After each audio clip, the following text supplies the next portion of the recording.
em proteção de dados pela FMP, que é a faculdade Mato Grosso, né? não, do Rio Grande do Sul, do Ministério Público, em parceria com a Faculdade de Direito de Lisboa, uma LLM. Só que eu quero mostrar o mestrado. Eu fui ver uma especialização em Lisboa, Vamos tá lá. caríssimo. Fala pessoal, tudo bem? Iniciando aí mais um Unicast, o último Unicast desse ano. Fechando com chave de ouro, né? Isso mesmo, já vou encerrar esse ano que eu tô cheio de prova para corrigir. Pense, Todos nós. final de ano para professor não é fácil não. Mas vamos lá. E para fechar com chave de ouro, nós vamos bater um papo com o grande Leonardo Vasconcelos, por favor. Se apresenta aí, pessoal, pode ficar à vontade. Não tem muito o que falar, né? Mas então, né? Leonardo Vasconcelos, advogado, embora licenciado, e atualmente lá no MP. Aí, em todos os lugares que eu tô, né? Diretor da Capital Jurídico também, a gente explora um pouco da tecnologia no direito, né? E vai desbravando essa mata virgem aí. Legal. E eu tô aqui também com o Madison. Eu tô falando teu nome correto? Isso, Não tá entendi. correto, é Madison. Pode Não, ficar à Madison. vontade. Se apresenta aí, pessoal. Boa tarde, mas né, em tempo real, enfim. Eu sou o Madison Rocha, sou advogado, chefe de assessoria jurídica da Defensoria Pública e também professor da UFAC de Direito atualmente.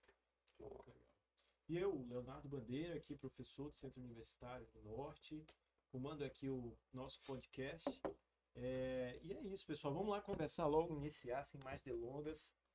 E eu trouxe vocês hoje para nós conversarmos sobre direito digital, sobre dados, sobre inteligência artificial, automação jurídica, para nós fazermos um panorama, né, do que tem ocorrido no mundo hoje, já sabendo que daqui a 2 meses, uma semana talvez já esteja datado, né? Essa é a nossa maior dificuldade atualmente. Inclusive, o falar curso sobre que esse a gente assunto. está estruturando passa por isso direto, né? Olha, Cara- está aqui, saiu novidade na área de IA no direito, olha, já desatualizou aquele módulo que nem gravado foi ainda, né? Mas já tem que revisar o que vai Isso ser é gravado. chocante, cara. É muito Chocante. rápido o avanço, né? O avanço, como as coisas estão caminhando numa velocidade absurda, né? E aí, já deixando mais datado ainda, né? Nós estamos aí na semana da novela lá do Sam Altman com a Ixi, OpenAI, foi demitido, vai, não vai, Já não foi volta. recontratado. Já Já foi voltou. recontratado. É. Esse é o último capítulo até agora, né? E é interessante que um dos motivos que indicou a saída dele, né? Essa demissão feita pelo conselho foi justamente essa velocidade. Eu achei esse ponto, né? Essa justificativa apresentada pelo conselho para essa demissão dele muito interessante, porque até o conselho da OpenAI, que desenvolve, né, o ChatGPT, estava incomodado com a velocidade que o ChatGPT estava sendo desenvolvido. Talvez não esteja sendo desenvolvido com a ética necessária e tendo em vista os danos, os possíveis prejuízos que ele possa gerar. Esse ponto é um ponto muito interessante. Porque o que é que acontece, né? A OpenAI, que é a criadora do GPT, ChatGPT, ela é uma empresa mista. Ela é constituída pela empresa mãe, que é uma empresa filantrópica quase, não tem fins lucrativos, mas ela tem o braço dela, que leva o mesmo nome lá, mas ele sim visa fins lucrativos. Só que a atividade do braço lucrativo, comercial da coisa, é fiscalizada pela mãe, que é sem fins lucrativos. É justamente tentando pesos e contrapesos do direito, eles tentaram instituir isso lá dentro, entendeu? Então, dentro da inteligência artificial no mundo como um todo, a gente tem duas correntes, que a gente estava conversando agora há pouco aqui. Os que têm receio e os que mergulham de cabeça e olho fechado, né? Nós dois aqui, basicamente. E isso gera o posicionamento seguinte. Quem tem receio e entende que deve haver, estimula o avanço com cautela, devagar, implementando atualizações aos poucos para... Observando, né? Exatamente, para fazer aquela história de jogar o sapo na água fria e ir esquentando a água aos poucos, né? Isso que essa vertente quer fazer. A outra vertente não, quer acelerar cada vez mais. E o Sam Altman, que deixou de ser e voltou a ser o CEO da OpenAI, é dessa vertente. Bora fazer um negócio. Mas ao mesmo tempo ele quer com responsabilidade, mas sem prejudicar a celeridade da coisa. O conselho é do outro lado. Seria eu. Essa história. Você estaria no conselho que fiscaliza o CEO e nós seríamos o CEO que queremos acelerar o negócio. Você está falando, não, calma lá, vamos devagar, vamos devagar. E aí dessa esse imbróglio lá e mandaram o cara embora numa sexta-feira de noite. E assim, foi uma questão assim que levantou muita discussão, porque a discussão até então era no sentido de, olha, os avanços que a IA está provocando, nossa, isso pode tirar o emprego das pessoas, Sim. era sempre nesse sentido, né? E aí isso lança um alerta. Eu até falei sobre isso lá no LinkedIn. Poxa, será que nós não deveríamos também pensar no nível de governança e regulação Sim, para o total. desenvolvimento dessas tecnologias tão importantes, né? Tão inovadoras, que podem impactar sobremaneira na nossa sociedade? Olha com quem essas tecnologias estão, né? Quem está desenvolvendo essas tecnologias? Qual é o objetivo Como, né? por trás da coisa, Qual o né? objetivo por trás disso? A Isso traz LGPD, outro- ela ainda não foi assimilada na sociedade, né? Ainda tem até preconceito contra a LGPD, que eu vejo uma lei tranquila. Até o poder público que deveria conduzir o processo está atrasado. Exatamente. Para nossas instituições aqui, que ainda estão se debruçando sobre o tema. Só que nessa questão da IA, tem um ponto que eu acho que acaba passando batido, que é o potencial de dano que ela pode causar também. O Uhum. avanço, ele é inquestionável, mas tem potencial massivo de dano à coletividade que ele não é muito bem vislumbrado. Sim. Porque o controle sobre o algoritmo, sobre os códigos, ele não pode ser feito com base num viés jurídico. Foi até o que eu comentei com o Leonardo antes de começar o podcast. Por exemplo, eu uso Netflix. Daí eu vi a série X. No outro dia, o Netflix vai me recomendar séries parecidas. Mas com base em qual direito que ele faz isso? Uhum. Se eu autorizei que ele tratasse meus dados X, Y, Z, mas não que ele usasse os meus dados para poder me vender mais coisas. Então, isso vai além do que o direito atualmente pode regular, que é chamado na doutrina europeia de direito à inferência razoável. Né? A Sandra justamente. Wachter, que ela é uma estudiosa dessa área da GDPR, que nós temos aqui no Brasil, a LGPD, né? Que é Na Europa é isso, GDPR. GDPR, que é o Regulamento Geral. Uhum. A LGPD é quase que uma cópia da GDPR, mas algumas partes que são mais como eu posso- Sensíveis. sensíveis e mais restritivas, mais fortes, não foram adotadas, como o carregado de dados. Aqui no Ok. Brasil, uma pena mesmo. Aqui no Brasil, o carregado, por exemplo, ele tem funções muito mais brandas do que na Uhum. Europa. Mas voltando, para não perder o fio da meada, não tem uma base jurídica para essas questões do algoritmo, por exemplo. Você sabe que o algoritmo existe, mas como Sim. você controla o algoritmo, como você vai conseguir de fato comprovar ou contestar uma operação automatizada? Não tem ainda algo que fundamente isso de maneira muito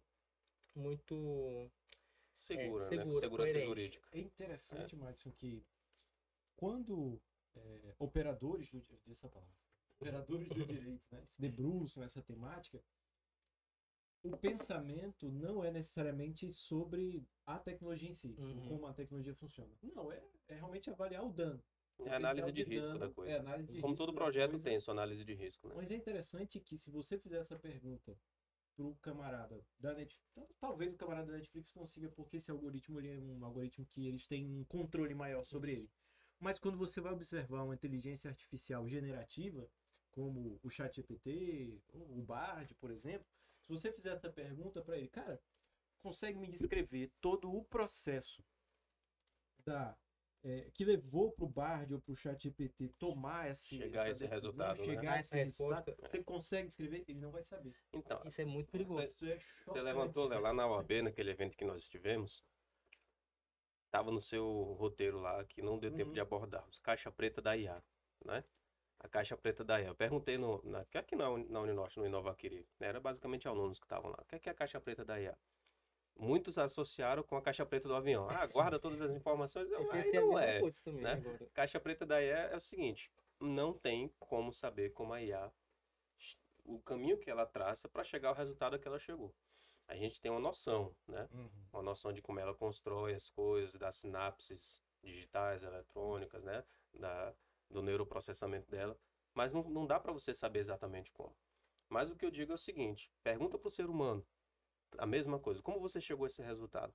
Por exemplo, me pergunta o que passou na minha cabeça para eu montar a frase. Como você chegou a esse resultado? Exatamente nessa sequência de palavras e esse tom. Somos uma caixa preta também. A Amy Interessante. Webb, né, no livro dela, aquele Nove Titãs da IA, Sim. ela faz essa correlação também.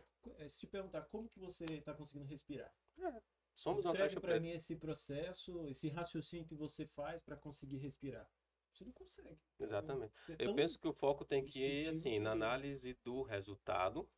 E se nesse caminho chegou a violar um direito severo, fundamental, como o Brasil chama, né? Violou algum direito fundamental nesse processo, aí a coisa é séria, porque os direitos fundamentais têm mais mão pesada em cima, né? Mas os direitos violados ali, eu questiono muito esse escândalo que os autores têm aí. Eu sei que eu sou talvez uma corrente minoritária, do, do conflito entre treinamento e uso da IA com propriedade intelectual. Porque assim, a J.K. Rowling lá do Harry Potter, né? Ela foi uma das que reclamou. Por quê? Porque o GPT se utilizou, o GPT de OpenAI, né? Os treinadores dele, se utilizaram da obra dela para treinar o GPT. Assim como de tantos livros que ele treinou. Mas não é isso que a gente faz com o filho nosso? Eu comprei Mundo de Sofia para minha filha. É verdade. Violei direito intelectual, eu paguei pelo livro.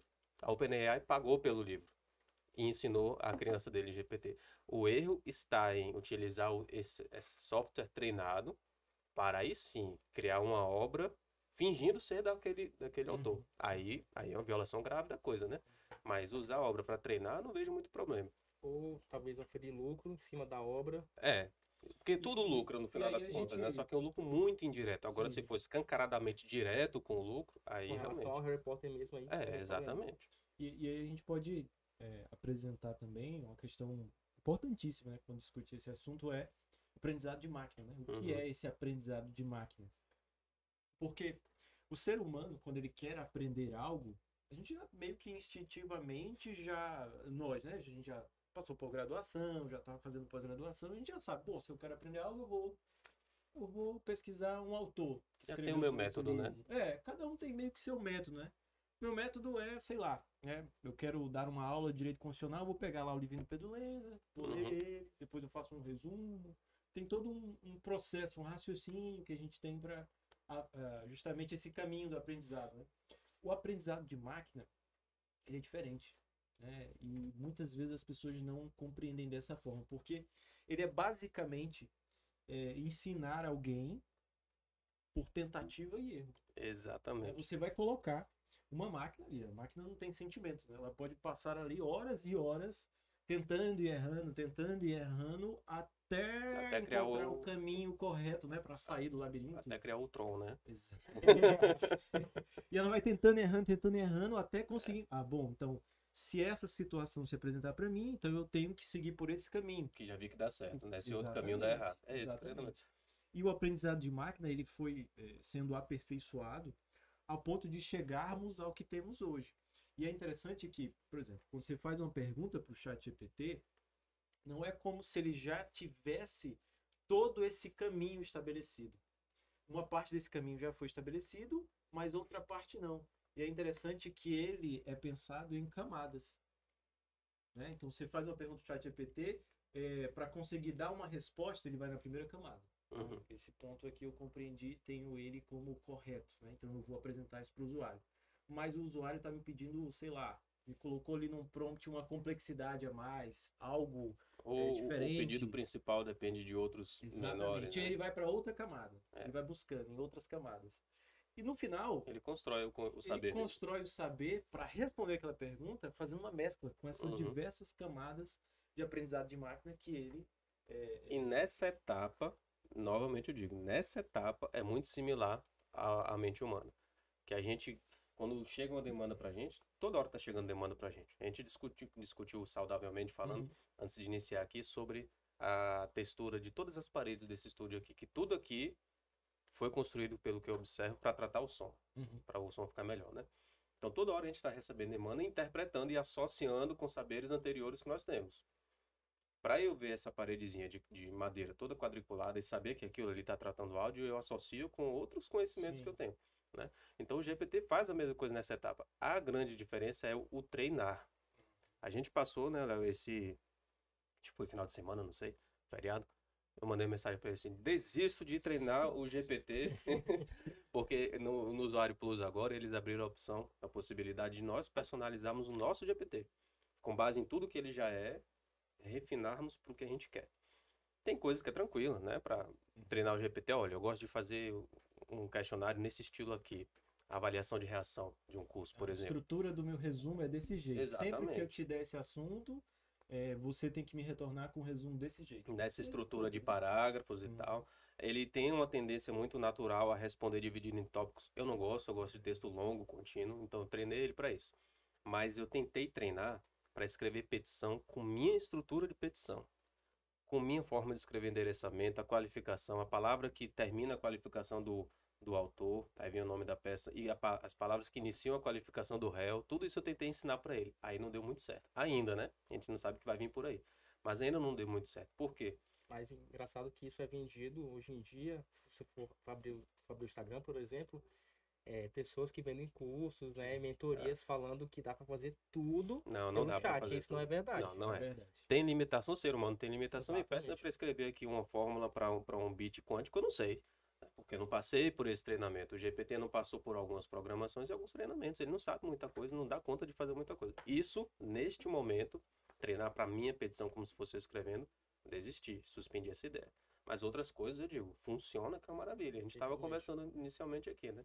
Então, nessa parte de treinamento, é muito diferente da gente mesmo. Ele precisa ter um núcleo de, não são professores, né? Mas vamos colocar assim, de pessoas ensinando, de professores, inserindo os dados, dizendo os que dá certo, que não dá. Exatamente.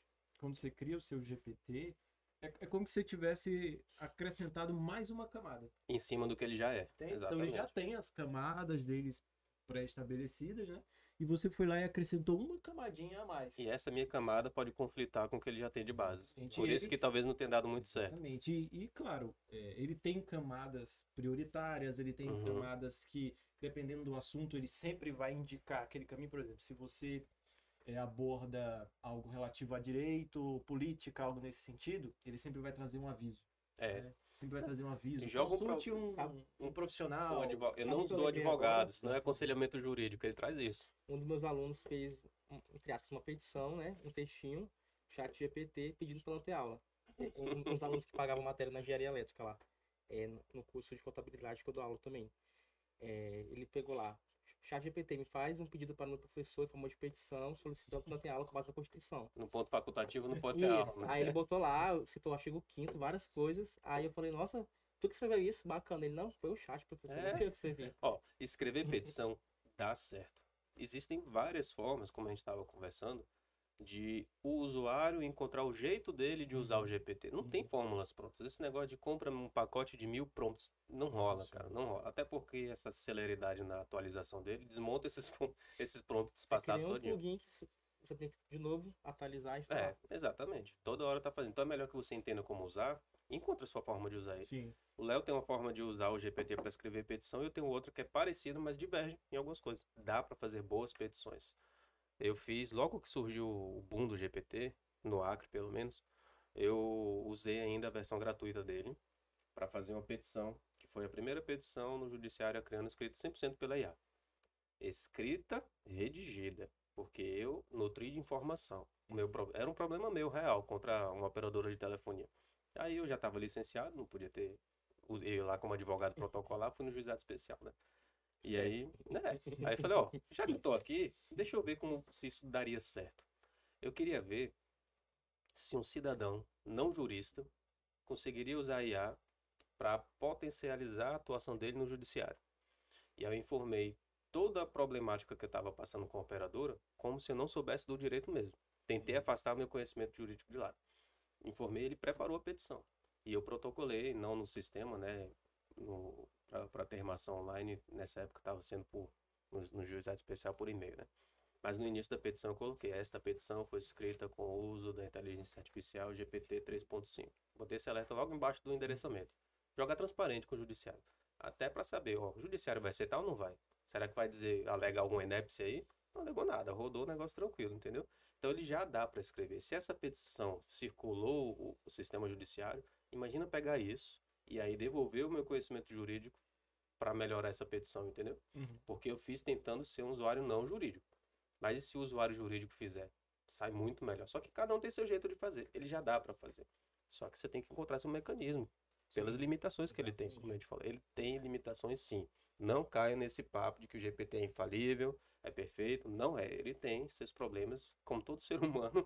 E ele um dia espera ser, né? Talvez. E é Todos têm. interessante, né? Ontem eu vi isso no LinkedIn também, que era sobre a taxa de alucinação, né? Sim. Cada tipo Sim, de eu IA vi. tem um percentual. Uhum. O ChatGPT seria o mais seguro em tese, e acho que o do Google Mas ele ainda tem 3%. 3%. Né? É de pouco. taxa de É pouco, mas alucinação. ainda assim tem respostas que você olha e fala, Tá esquisito isso. Só que é Eu já peguei 3%, ele mentindo pra mim. é 3% preparando no aula. geral. Uhum. Entende? Eu dei uma olhada em como que eles fizeram essa pesquisa. É 3% assim no geral. Mas se você for observar respostas específicas, por exemplo, na área de medicina, na área de direito, né? Essa taxa eu acredito que seja maior. No direito, eu acho que é até maior do que a medicina, na Seja verdade. maior. Pela mutabilidade do direito, que é muito rápido. E É, acho não só mudar a lei, mas a aplicação e interpretação E dela. é legal falar sobre a alucinação, né, da inteligência artificial, porque justamente nesse jogo, né, de encontrar respostas nessas camadas, né, que já foram oriundas aí de aprendizado de máquina, por vezes essas correlações não são bem feitas. É, treinamento não foi bem feito. Essas correlações, seja algo muito novo, algo muito específico, É. ou você não tem estabelecido um contexto de forma consolidada, né? Porque o GPT não conseguiu compreender ali aquele contexto. Os três somos professores, né, aqui. Uhum. Então, assim, você pega Leonardo dá direito constitucional. Eu não me aventuro em ministrar aula de constitucional. Lá quem dá na nossa instituição é o Bernardo, que também é professor aqui na Uninorte, né? Então, ele é o professor da disciplina. Eu não iria para essa disciplina aqui na minha praia. O que significa que o mesmo aluno ensinado por mim e pelo Leonardo teria um desempenho melhor, provavelmente, tendo aula com ele do que comigo. Então, o GPT depende do treinador dele também. Essa é a importância dos prompts. E esse fator é um fator importante, né? Porque recentemente notícia, né? Do juiz acriano ganhou o Brasil fora aí. Comentando, né, famoso. Madison? Isso a gente falou agora há pouco. Que ele utilizou inteligência artificial, aí teve uma discussão lá, ele deu uma resposta lá dizendo que não foi ele, que foi o assessor dele, né? tá, mas assim, tava a assinatura dele lá. Coitados dos assessores. Esse negócio de ficar jogando a culpa pro assessor, coitado. vou ficar calado. Mas aí é interessante que o grande problema ali foi que a inteligência artificial inventou jurisprudências que não E existiam. faz mesmo. Faz mesmo. E de fato, né, se você chegar pro ChatGPT e pedir, eu quero jurisprudência sobre tal coisa, você percebe, ó, o comando que você deu para ele, eu quero jurisprudências. Não Você não disse disse, né? encontra a jurisprudência real, né? Eu quero uma jurisprudência. Você não Com indicou. fonte. Exatamente. Eu quero a jurisprudência do STF, busque de forma prioritária lá no site oficial do STF, de preferência que me traga os links que eu quero verificar. Se você pedir isso, o ChatGPT ele já é capaz de te fornecer, né? E aí você tem uma segurança maior. É como usar o Google. Tem que delimitar a busca. Exatamente. Com a diferença que, se você pede para fazer uma pesquisa no Google, ele vai fazer pesquisa com aquelas suas palavras. Isso. O GPT ele vai começar com aquelas suas palavras, não deu certo, ele sabe o contexto para ir tentando de outras maneiras. Ele vai tentar, e ele te mostra lá, pesquisando. Eu não lembro se está em inglês ou português. O meu eu botei em inglês para praticar um pouco do idioma, né? E aí aparece lá, searching by, aí tem ele coloca as palavras que ele está usando, os termos de busca. Ele te mostra. É meio transparente aquilo ali, né? Pesquisando por isso no site tal, acessando o site tal, lendo o conteúdo, concluído. Ele te mostra todas essas etapas que ele está fazendo. Isso é bem interessante também. Quando, falando sobre trazer referências e fontes, onde você encontrou isso? No começo ele não dizia. O Leonardo, nessa época, pediu. Ele começou a fazer isso antes de mim. Me aponte as fontes que você usou. Hoje ele já traz lá as aspasinhas nela. Nossa, eu lembro que no começo eu fazia a maior gambiarra. É. Combinava uns plugins assim, super obscuros, assim, umas coisas assim esquisitas. Hoje tá mais tranquilo, né? Isso já foi incorporado pela ferramenta. Já foi. E assim, eu digo antes, mas foi o quê? 3 meses atrás. Tá tudo muito 3 rápido. meses atrás. Agora tem aproveitando a área de atuação maior do Madison, que é Lei Geral de Proteção de Dados, né? Eu tava comentando que a LGPD, 2018, né? Isso. 2018, aí entrou em vigor a primeira parte dela, 20, não foi 2020, por ali assim. 19 para 20. Até hoje, e a segunda parte entrou em 2021, eu acho. Foi 22, que é a parte da multa, né? Das sanções. Isso, é NPD. É a NPD e as sanções. Até hoje, a Lei Geral de Proteção de Dados, ela não é muito disseminada. Por mais que se faça curso, tenha vídeo e tudo mais, parece que as empresas, que a maioria não é só para a empresa, né? Os órgãos Sim. públicos também são vinculados à proteção de dados pessoais. Mas vamos colocar que as empresas, por serem maior quantidade, se afetam mais, né? Parece que evitam. É igual com todo compliance trabalhista. Só quando leva muito processo nas costas é que vai começar a fazer a coisa certa. A LGPD está passando por esse processo, Sim, não tá? A mesma coisa. E o ponto principal, que é o alvo das maiores críticas, é justamente uma atuação tímida da Agência Nacional de Proteção de Dados, né? Acaba que as primeiras multas foram aplicadas recentemente. Agora, nesses Agora. tempos, né? Salvo engano, a primeira foi da Drogasil, Uhum. ou uma das primeiras, por coletar o CPF indevidamente, né? Eu escrevi até um artigo por causa da Drogasil mesmo. Os vendedores de caixa têm um script, cara. Quando você vai pro caixa assim, eles não perguntam assim, você quer informar seu CPF, como no Não, supermercado qual o faz? CPF? E eu já vi pior, eu vi assim, coloca seu CPF aí.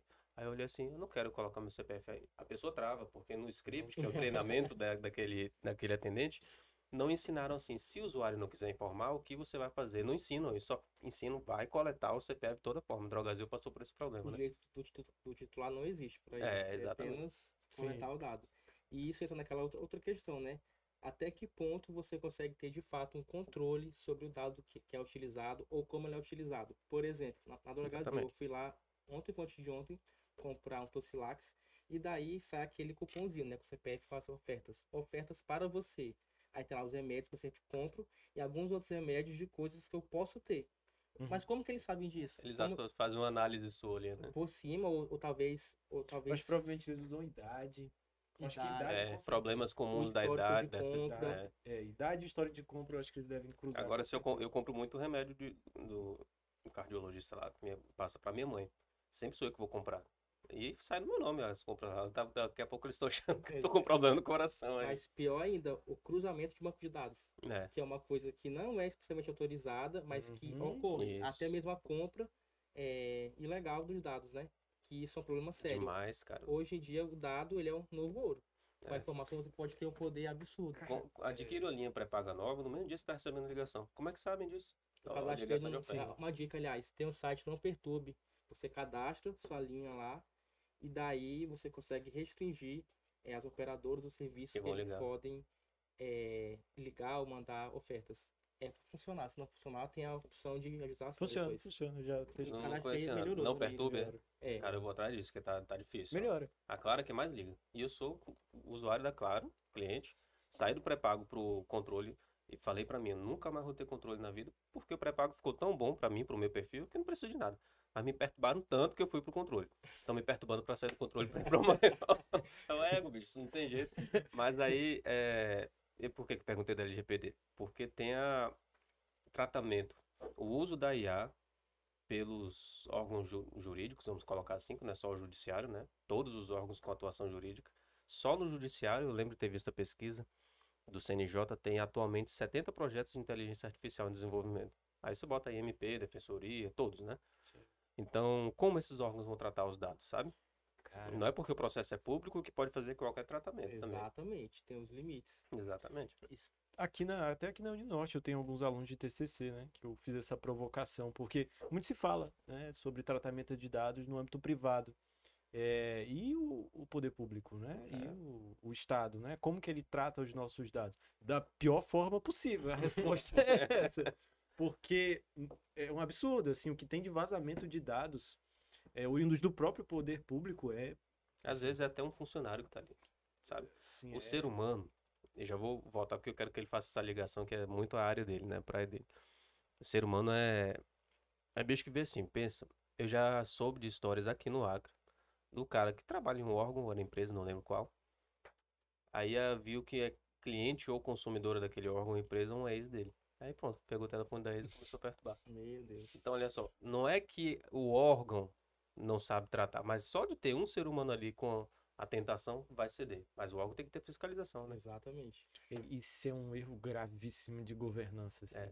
Nossa. Mas imagine botando a IA para fazer isso tudo automaticamente. Aí soma a caixa preta que a gente não sabe como funciona, aí o bolo tá feito, né? Pode ter um potencial de ganho muito grande, mas também de prejuízo, né? Por isso que é importante, como você falou, a questão da governança. Cada órgão público, instituição, ter um comitê gestor de dados, Não é só um o encarregado, encarregado, né? porque hoje em dia, qual que é a lógica mais moderna e contemporânea? Quando a LGPD surgiu no Brasil, os órgãos públicos estabeleceram encarregados, que eram uma pessoa normalmente. Só que alguns CJs, né, Tribunal de Justiça, Ministérios Públicos, estão adotando o modelo de encarregado através de uma comissão, um comitê. Ou seja, um encarregado que seria uma pessoa difusa ali, composto por várias pessoas, vários membros da instituição que vão responder pela função. Até porque o encarregado pode ser terceirizado Isso, também. Então também. pode ter um comitê, já que pode ser Isso, que é o terceirizado. DPO as Service, né? Que é o encarregado que ele presta serviço. E daí tem o comitê e tem o presidente, que é a pessoa que representa. Para o Ministério Público seria um membro, né? Promotor de justiça, para a defensoria um defensor público. Mas tem o seu comitê que de carregado que é mais de uma pessoa, né? Esse modelo é que a defensoria vai adotar em breve. Achei interessante. Legal. Que nós estamos Aceito aí. convites para conhecer, tá? Vamos fazer umas reuniões lá Bora. de aprimoramento. Mas assim, como eu falei no começo, a LGPD no poder público ainda está engateando. Por quê? Requer muito treinamento. São treinamentos que não são baratos, são treinamentos demorados. Tem poucas pessoas ainda que estudam de fato a área, que vão ter a certificação. Eu, por exemplo, ano que vem quero adquirir a certificação internacional, como da IAPP, né? Que é a Associação dos Profissionais Americanos de Proteção de Dados. Só que tudo isso demora muito, é um processo longo. Então não basta só você estudar, tem um caminho longo a percorrer. E aqui no Acre, infelizmente, ainda eu vejo que falta ter esse incentivo. Nós discutimos muito sobre isso, mas se você for analisar de maneira mais quantitativa, poucas pessoas realmente se interessam pelo tema. Porque quando fala de dados, de IA, o pessoal já corre. Já pensa, isso é coisa de doido. Tem isso, tem um medo, não tem, da tecnologia no direito. Tem, de fato, um certo receio, até desmedido, desnecessário. Eu fiz uma análise profunda. Aquele artigo que eu escrevi, que tá no Jus Brasil e acho que tá no meu blog, não tá na Capital, não. Que é sobre o medo do Homo sapiens, até coloquei. Para não falar homem, mulher, ser humano, Homo sapiens. Porque o medo do Homo sapiens pela substituição. Homo sapiens até para a gente poder remontar à origem mais remota, que sempre existiu o medo de ser substituído. Sim. Sempre surgiu, existiu. O medo do Homo sapiens pela substituição aí vem pela IA e pelo outro. Porque basicamente o ser humano tem medo de ser substituído. Simples assim. Bola da vez é a IA. Mas se você tem um superior hierárquico abusivo, que acontece muito em instituição privada e pública, e chega um subordinado dele extremamente eficiente, aquele cara antenado, faz tudo bem feito e tal, a tendência é que esse cara subordinado seja perseguido pelo superior, por medo da substituição de cargo. Eu vou perder meu cargo para esse cara aí, peraí que eu vou cuidar disso aqui. Então o ser humano tem esse medo. Eu fiz a brincadeira do Ultron, né? Tem uma fala que eu acho muito interessante do Ultron.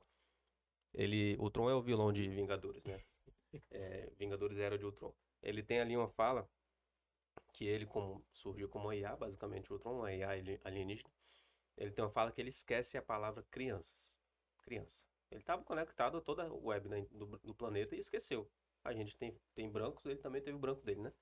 E aí ele falou assim, aí deu uma travada, aquela pessoas pequenas que a gente cria para substituir a gente, esse é o conceito dele de criança, pessoas pequenas que a gente cria para substituir, porque de fato, né, eu vou morrer, minhas filhas não vão ficar. Sim. Então tem a substituição do ser humano, isso gera muito medo mesmo. E agora o medo da IA tá espalhado aí.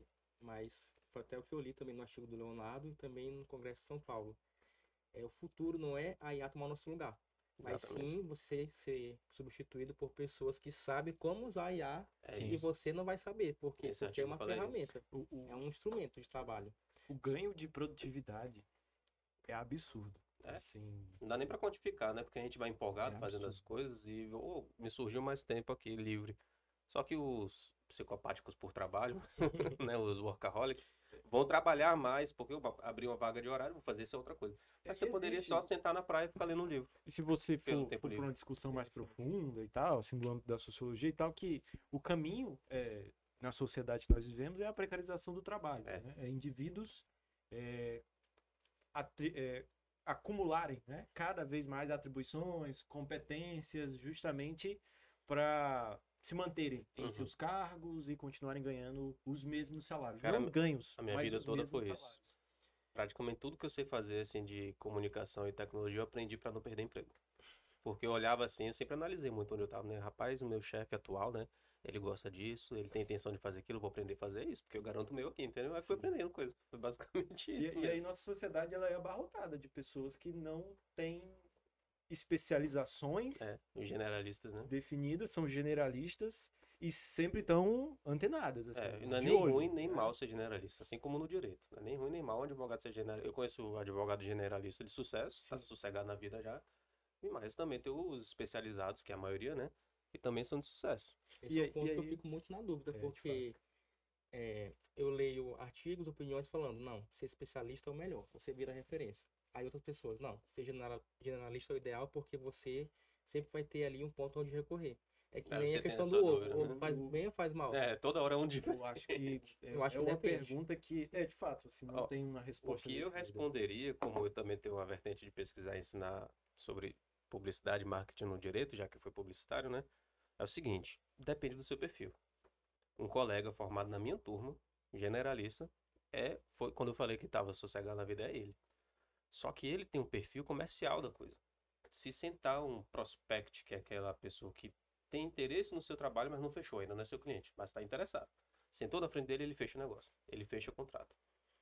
Mas aí o que é que acontece? Ele fecha em todas as áreas. Aí ele vai chamando parcerias. Parcerias resolvem o problema do generalista. Só que parceria de confiança, porque parceria errada dá dor de cabeça também demais. Eu já tive dor de cabeça com parceria. Hoje mesmo, até hoje aparece notificação no meu nome, lá, intimação no meu nome como advogado. Então, assim, mas o que eu posso dizer é que na minha experiência da advocacia, quando eu me especializei em direito trabalhista, a curva de progresso na advocacia assentou demais. Então, para mim foi bom especializar, mas para ele, ser esse generalista foi ótimo para ele. Então depende do seu perfil, entendeu? Só que aí você tem que fazer aquela autoanálise, né? Exatamente. E assim, eu acho que o profissional do futuro, até do presente mesmo, né? Ele é o profissional em T. Né? Que ele tem ali a sua especialização, né? As É. suas competências definidas, aquilo que ele tem como norte na carreira dele, mas ele ao mesmo tempo É versátil. é versátil, né? Ele Cara, tem O direito competências se alimenta que... de tudo, cara. Tudo. Porque se o direito surgiu para resolver problemas da vida humana, ele se alimenta de tudo. Eu adoro falar sobre isso quando eu estou dando aula de audiência, não, né? Momento de conciliação na audiência trabalhista. Eu cito um exemplo que eu peguei de não vou entrar nos pormenores por causa do tempo, de um acordo que não era para ter sido homologado pelo juiz. Inclusive os advogados, eu e o colega, a gente falou, não é para homologar esse acordo. O advogado da parte, só que a parte queria o acordo. Queria de todo jeito, queria, ó, registra aí que os patronos não estão de acordo com o acordo, né? Para dar aula de acordo em audiência trabalhista, eu falava da escada pontiana. Falava, olha, o acordo tem que cumprir a escada pontiana. Vocês lembram o que é? A maioria não, né? Aí eu vou explicar os planos de validade de existência no negócio jurídico. Então eu puxo o assunto que não é trabalhista para dar aula de trabalhista. O direito é tudo isso, cara. Sim. Tudo está conectado no Convergente. direito. Tudo está conectado. Aí a gente vai falar de IA, a gente vai falar de IA num contexto que, quando você vai protocolar uma peça no sistema judicial, ele já te sugere qual seria o nome daquela peça, o tipo da peça. Por que ele te sugere? Porque ele já leu sua peça. E entendeu a sua peça e sabe, ó, isso aqui é uma petição inicial. Isso aqui é uma contestação. E já está acontecendo no âmbito do judiciário. Essa dinâmica aí, né?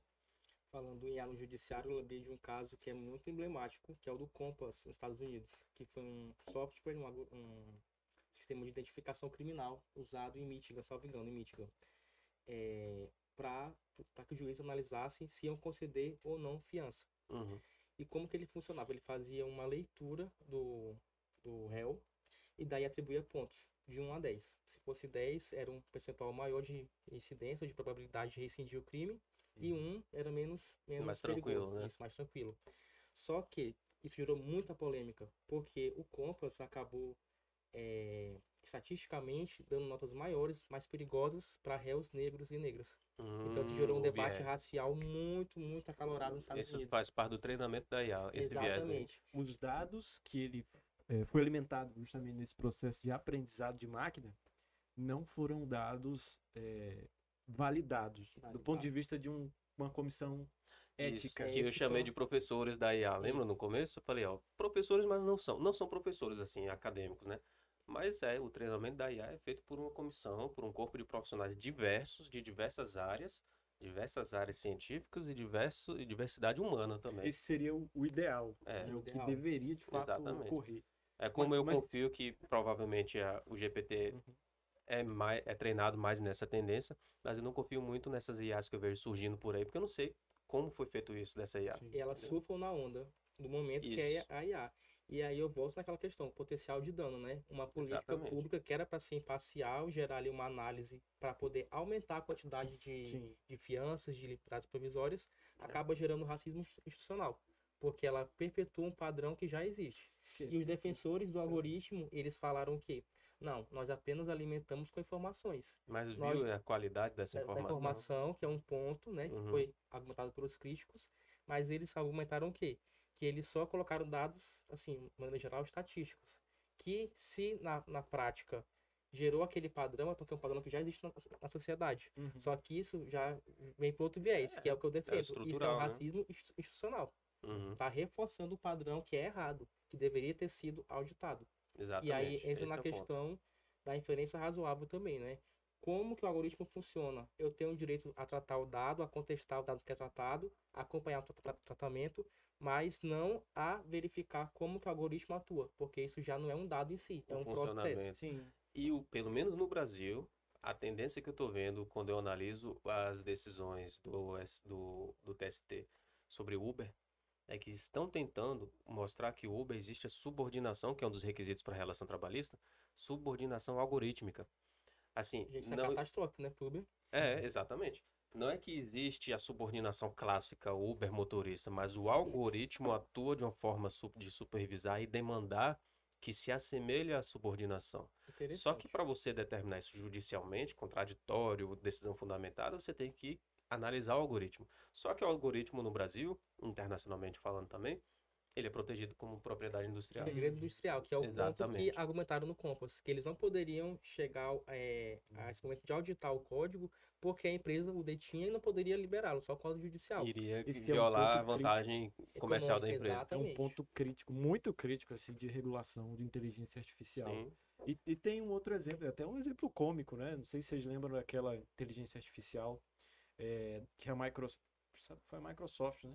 Que ela, Que se apaixonou pelo usuário? não, que ela integrou, Beleza. que ela colocou no Twitter. Na época era Twitter, não era o X ainda não. E aí, no Eu sou mesmo contra o dia, X. salvo engano, É, no também. mesmo dia, a inteligência artificial interagindo com os usuários do Twitter, que não é um bom, É um que bom- já não é um lugar muito uma boa legal, fonte de informação. ela se tornou extremamente preconceituosa, Eu lembrei discurso desse de caso. ódio, tóxica, xingava as Mas pessoas. pensa assim, Votou no Big Brother. E a mesma inteligência artificial, e era um teste, não era uhum, um produto de fato, era um teste. A mesma inteligência artificial foi utilizada na China. E na China deu super certo, as pessoas adoraram a inteligência artificial. Ela era incrível, as pessoas se sentiam bem conversando sim, com ela. porque se falava alimentou coisas com a boas. cultura chinesa e a Exato. outra com a cultura americana. China, né, isso foi No feito. Twitter. Na É, China no não Twitter. existe liberdade, de fato, liberdade de expressão. Sim, E inteligência artificial na China é um assunto de interesse nacional, justamente porque ela é utilizada pelo contra governo mesmo. o povo, justamente para estabelecer esse controle. Então as pessoas elas não usam redes sociais para reclamar, E falar sua para verdade, né? falar, para xingar, para não. Ou seja, as comunicações públicas das pessoas são padronizadas. As pessoas são cordiais, elas são legais, Uhum. elas falam coisas boas. E a inteligência artificial, quando teve contato com esses dados, repetiu os mesmos padrões, né? Foi boa, foi cordial, foi legal. A mesmíssima inteligência artificial aplicada no Ocidente, que não existiam essas amarras, né? Na razão da democracia, teve assim um papel assim catastrófico. Assim, no mesmo dia, salvo engano, a É Microsoft ela justamente cortou. É justamente o Ambiente racismo. controlado. Vamos colocar racismo estrutural, mas vamos emendar com preconceito estrutural, que racismo vai mais para o âmbito da raça, mas todos os preconceitos que são institucionalizados na cultura. Aí você fala dos preconceitos da cultura brasileira e cada cultura tem a sua, alguns são incomuns, né?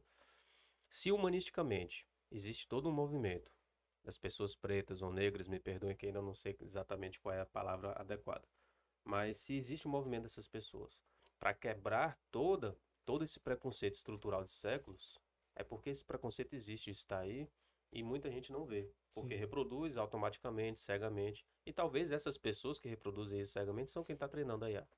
Então, se não houver esse comitê diversificado, de posicionamento diferente, com diretriz ética, a IA pode dar esse problema Sim. mesmo. Com E certeza. esse é um ponto muito importante, que volta à questão do poder público, né? E os dados, a privacidade, né? O Privacy by Design, que é um dos fundamentos da LGPD, que vem da GDPR. O poder público é o maior tratador de dados que existe. Por Com exemplo, certeza. o Ministério Público, a Defensoria Pública, são como exemplo nossos órgãos aqui, instituições. Aqui no estado do Acre, de cada 10 pessoas, mais da metade tem um cadastro no sistema do Solar, que é da Defensoria Pública. Por Uhum. quê? Porque a grande maioria das pessoas que procuram o judiciário vão pela Defensoria Pela Pública. defensoria. O Ministério Público, a mesma coisa, guardião dos direitos da sociedade, né? Uhum. O fiscal da ordem jurídica. Todo crime passa pelo MP. Todo Exatamente. crime envolve um ser humano, com dados pessoais. Ou até mesmo uma demanda que não é criminal, que é muito grande também, muito Também. importante. Então, nesse caso, olha o banco de dados de informações, o poder mesmo que esses órgãos possuem, né? E daí você volta para a questão do servidor, que ele tem que ser treinado, capacitado, Sim. tem que ter um termo de confidencialidade, de sigilo Total. E que treinamento contínuo. contínuo. Porque quando você assina esses termos inicialmente, some na memória da pessoa, se não fica sendo reforçado. Esses dias eu compartilhei nos stories os dados do CNJ, do STJ. São 33 ministros, né, STJ. Só até antes de ontem, que acho que foi antes de ontem que saiu. 12 mil novos processos por ministro. O que significa que lá, cada ministro tem 12 mil informações de pessoas físicas, Diferentes. no mínimo, porque um processo não é só uma pessoa, né? Uhum. Então, no mínimo, tem 12 mil. Uma pessoa que faz parte da estrutura pública. Isso reforça o que você está falando, do volume de dados Sim. pessoais que o poder público usa e que se a gente ainda não está conseguindo fazer o ser humano usar adequadamente, o que é que acontece se a gente botar IA em cima? Eu sou defensor, tá?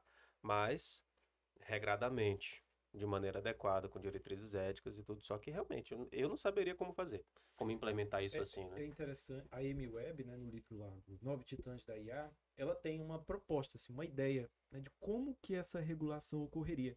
E ela afirma que deve haver a maior transparência possível. Também Então, se você utiliza um instrumento, uma ferramenta, um software que tem inteligência artificial, isso deve ser claro para o consumidor. E o que aquela IA faz? E como Exatamente, faz? o que ela faz e quais os dados ou os bancos de dados que foram utilizados para que ela, né, fosse treinada. E aí, dessa forma, você conseguiria identificar, né, quais bancos de dados ela utilizou, enfim, e poderia estabelecer, né, a origem no qual ela foi construída para estabelecer essas camadas e tal, e encontrar esses resultados. E dessa forma seria possível contestar esses dados. Então, como o banco de dados seria público, esse banco de dados poderia ser contestado, entende? Olha, Anotado. existem padrões aqui nesse banco de dados e tal que representam um preconceito, um Sim. racismo estrutural. Vocês não observaram isso aqui. Olha, isso aqui precisa ser utilizado. Eu só tenho observar. uma crítica que não vem, na verdade, da IA, vem da LGPD. Que eu penso sobre isso há meses, talvez anos já. É paranoia minha, talvez. Porque eu sou meio paranoico com algumas coisas. Por exemplo, apocalipse. Eu tenho certeza que vai acontecer algum dia, alguma coisa assim, sabe? Eu tenho lá meu kitzinho, aquelas manta térmica de filme, já tenho lá em casa, 5 dela, pra mim e pras meninas lá. Mas qual é a minha crítica que eu penso? A LGPD prevê a autonomia do titular de dados, né? Você, empresa, pode tratar meus dados para isso, porque eu quero o seu serviço. Então, se para isso você precisa dos meus dados, tá aqui. Mas se amanhã eu vier e pedir para você apagar meus dados, você tem que apagar meus dados, certo? Como é que seria a comprovação dessa exclusão de dados? O que é que me garantiria que não tem um HD offline ali com os dados tudo guardado, sabe? Então, a transparência, não sei muito se é possível Sim. quando se trata de corporações, porque elas têm os interesses maiores, né? Elas vão dizer, olha, tá aqui, tá vendo? Pesquisa aí, não vai aparecer nada no seu nome. Mas e o backup lá, sabe? Então, a mesma coisa da IA. Tá aqui a base de dados que foi treinada, mas na realidade não foi essa, foi aquela outra lá, entendeu? É complicado, né? Por isso que é importante a atuação mais firme da Agência Nacional de Proteção de Dados.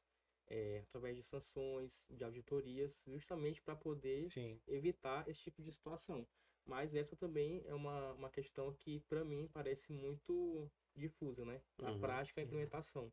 Porque acaba que muitas vezes, quando se fala de proteção de dados, de LGPD, fica muito no discurso, É. mas a implementação de mesmo fato. acaba faltando. Eu tive um caso, ainda na advocacia, de uma empresa extremamente de pequeno porte, ela. Uma dessas maiorias que a gente tem no Acre, né? Que teve vazamento de dados. Invadiram o e-mail dela. E aí, a gente sabe que invadiu porque o e-mail que os caras... O e-mail phishing lá, o golpista, é sempre cheio de erro de português, né? Então a gente, ó, isso aqui tá suspeito, esse Ou é um negócio. endereço com número esquisito. Exatamente. Só que os caras foram pelo menos inteligentes. Erros de português, mas inteligentes em outro aspecto. Invadiram, ficaram analisando por um bom tempo as trocas de e-mail. Então eles procuraram os clientes dessa empresa com dados reais. Olha, nosso contrato é esse, número tal, o clássico. objeto é esse, tá aqui as obrigações, o valor. Então, tivemos um problema aqui, faça o pagamento desse mês, passa para esse boleto aqui. Esse foi o golpe. E aí o cliente olha e fala, realmente, eu tenho esse contrato, é esse o número, assinado tal data, tudo certinho, porque era real, as informações, né? Então, o que é que pode acontecer se toda microempresa implementar a IA, sabe? Nisso aí. Porque é muito difícil para uma empresa desse porte ter um sistema de segurança eletrônico alto, né? Eles contratam ali o McAfee, o Avast, alguma coisa e pronto, ficou por isso. Eu acho que na minha visão vai haver uma centralização, um monopólio mesmo. Estabelecer, a gente tem Microsoft já praticamente Bem à dominando frente, né? dessas grandes, né? Existem outras iniciativas, já tem lá do Google, Bard, né? Com a Deep Brain, enfim. Mas eu acredito que o futuro ele vai basicamente rolar dessa forma. Tem uns 2 ou 3 players ali, né? Terceirizado, total. Isso eu também acho que vai ser o futuro. Só que é aquela história que a gente falou mais cedo, futurologia, né? A gente não sabe o que vai acontecer. Nem no ano que vem, que tem promessas de coisa grande vindo aí, a gente não sabe o que é. Pode mudar tudo. Todo jogo pode mudar. A todo Assim como instante. foi com a pandemia, por exemplo. Ninguém esperava. Ninguém E esperava. hoje em dia o mundo é outro. Realmente. Exatamente. Por mais que a pandemia possibilitou o uso de coisas que já existiam. A iFood cresceu, né? Mas Zoom, Google Meet. eu conheci o Zoom na pandemia. Não Eu conhecia. também. Mas já existia, né? É isso, Léo? Bom, pessoal, encerramos aí, excelente episódio. Muito legal esse papo, né? Discutindo dados e inteligência artificial. Acho que é um Porque papo, tem tudo a ver, né? um papo que Tudo a não ver. encontra por aí. É né? verdade. Essa Olha, espero que chegue aos 3 milhões de views. Então é isso. Muito obrigado. Valeu, viu? valeu pelo A convite de novo. presença foi um papo excelente. Pode ficar à vontade, Madison, né? Com as suas redes sociais, pode falar em seu jabá. Fica à vontade.